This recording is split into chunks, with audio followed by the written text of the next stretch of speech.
Transform your precise Autocad technical drawings into stunning, editable masterpieces in Photoshop with this essential workflow. First things first, ensure your Autocad drawing is properly set up in a layout. This is crucial for controlling your output here. We'll focus on the paper space, allowing us to define our viewports and page size accurately. Now, let's get to the export. Go to your File menu and select Plot. This will open the Plot dialog box, which is where the magic happens for high-quality PDF export.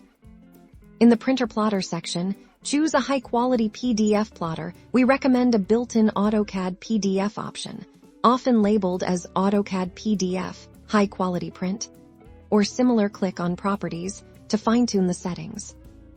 Inside the Plotter Configuration Editor, navigate to the Graphics tab.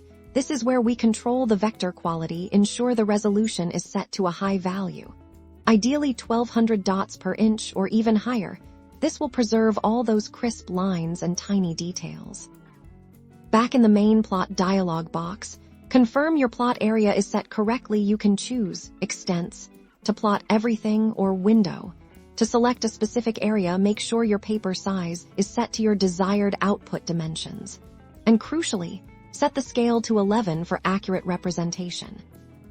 Click OK to generate your PDF. Give your file a descriptive name and choose a location to save it. This high-resolution PDF is now optimized for further editing. Now, let's bring that PDF into Photoshop. Open Photoshop and go to File. Then place Embedded. Navigate to your saved PDF file and select it. When the Import PDF dialog box appears, select Pages and choose the page you want to import for optimal quality. Set the resolution to at least 300 pixels per inch, or even higher if you plan for larger-scale printing. Make sure anti-aliasing is checked to ensure smooth edges. And there you have it. Your Autocad drawing is now a high-quality, editable layer in Photoshop. You can now unleash your creativity, adding colors, textures, or any other enhancements you need to make your technical drawings truly stand out.